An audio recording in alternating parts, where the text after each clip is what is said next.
Hey everyone, this is Robert with the last of our series on fact-checking tools and techniques. As you know, we live in a world of fakes. Fake photos, fake videos, fake social media profiles, fake news of all sorts. And one of the most efficient techniques to mislead people is using fake websites. In the early days of the web, spotting amateur or fake sites was easy. You just looked for the eye-bleeding design. Flashy colors, dancing GIFs, and total chaos everywhere.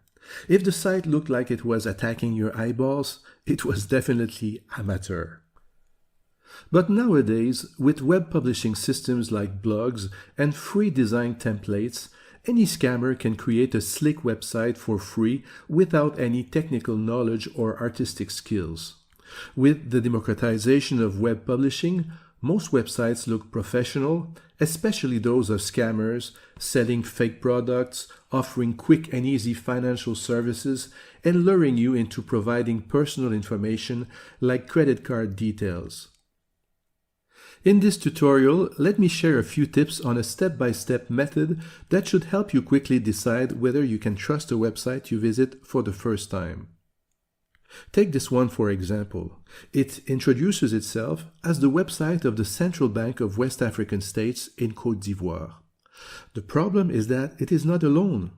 This one also pretends to be the real thing, as well as this one and this one. They all look professional and use the same logo. So where should we start? First, I advise you to always look at the domain name, especially its extension. The domain extension is the last bit of a web address, the letters that come just after the dot. Two letters indicate a geographical domain name linked to a country, like .ca for Canada. In such a case, it generally means that someone has registered the website's name with a link to this country, such as a physical address or a business license. There are exceptions. .co refers to Colombia, but anyone can buy a domain name that ends with it, whether or not they live in Colombia. Other domain name extensions may sometimes provide more valuable clues. A website that ends with .gov, .go, or .gouv is necessarily a governmental website. Just by looking at its address, you know it is an official website, no doubt about it. The same goes with .int websites. These domain name extensions are strictly reserved for internationally recognized organizations. On the other side, while websites ending with .com, .net, or .org can be perfectly legitimate, anyone can buy such domain names. So they don't tell you anything by themselves about who owns the site. It's on a first-come, first-served basis. What do we have here? 3 websites that end with .com and one with .int. Before even visiting the website bceao.int, you can be sure it belongs to an international body, like treaty-based organizations operating across multiple countries. We could almost stop here, but let's look at other simple clues to detect scam websites without using any tool other than your observation skills. First, what language is spoken in Côte d'Ivoire? Yes, French. If you do a basic search for Central Bank of West African States on Wikipedia, you will realize that 7 out of 8 member states use French as their official language. Don't you think it's unusual that this website is available in English only? Then, a glance at the design should raise an alarm bell. Look closely. Most graphical elements are flattened. How come an international banking institution with tons of money cannot afford a webmaster with basic skills to fix this very simple technical problem? Now, let's get to the heart of the matter. Who is behind this website? To answer this, look at the top or the bottom of a web page for the About Us, About this website, Disclaimer, or Contact pages. This is where any legitimate site will provide names and contact details. Let's go to the Contact page here. The bceaocote contact page doesn't provide any information, just an empty form you're invited to fill out. A couple of additional details should strike you as being out of place for a serious institution. Why would the African BCEAO pick a white person to represent its consumer service?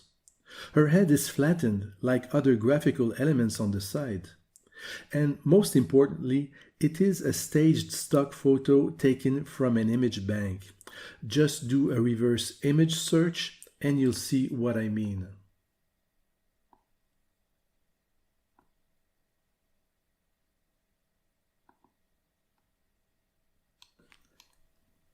Now let's compare this to the contact page of the bceao.int website. Here you have postal addresses and phone numbers. Using Google Maps and activating the satellite view, you can quickly confirm it is a valid address.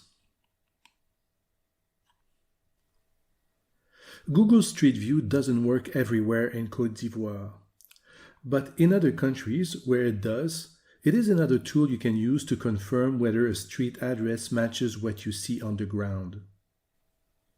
Scam websites generally provide fake street addresses, like this one, cfinanceuk.co. If you copy and paste its headquarters details into Google Maps,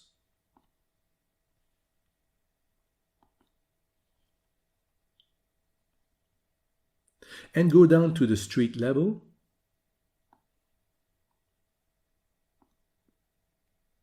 you will find that the address has nothing to do with a banking institution. It belongs to a university student dormitory. At the bottom of our suspicious website is a link to a presentation page. It has no name or contact details, but interestingly, when we compare it to the corresponding page on bceao.int, we find the exact same textual presentation. And it goes for the entire website. This is called phishing, essentially an entire copy and paste of a genuine website, making you think you're on a trusted page and designed to trick you into entering personal details like passwords or credit card information. One last technique to verify a suspicious website is using a simple Google search query to find if there is any mention of it anywhere else on the web. Here's what this query looks like. BCEAO Côte d'Ivoire, in one word, as its domain name, surrounded by quotation marks. Then a space and -site : followed by the domain name, including its .com extension. Make sure there is no space after the minus sign and before and after the colon sign. This query tells Google to find all web pages where this series of letters, BCEAO Côte d'Ivoire, appear in this exact order, except for pages from the suspicious website itself. You immediately see many mentions of the word scam, and a bit further down, this page with an email address. You click on it and find the confirmation of the real purpose behind our website. This email exchange and the fake website were used to trick people into paying money for a promised big reward that never came. The sender of the email claims to be terminally ill and living in the Ivory Coast. He wants to transfer a large charity fund to your bank account so you can build schools and hospitals for orphans. And you were selected because, of course, you're such a nice person. In return, trust us, you will receive a large amount of money. But first you need to create a new bank account on our fake website where a misspelled link at the top of the page has been added to redirect you to another web page where you will be invited to share all your details and pay advanced fees to supposedly facilitate the transfer. Of course, you will never see your money back. It's called the 419 scam. The name 419 originates from the section of the Nigerian Criminal Code dealing with fraud, because Nigerian scammers are considered among the best in the world. These scams are so widespread that an anonymous consumer protection group was set up to identify and shut down such fraudulent websites. The Artists Against 419 is managed by volunteers and includes an up-to-date database of scam websites, many of which are still active. I encourage you to use this database as a starting point to exercise your new website fact-checking skills. So, to recap, here is a step-by-step method to fact-check a website. Look at the domain name extension to see if it reveals anything, such as with a .gov or .int website. What is the quality level of its content?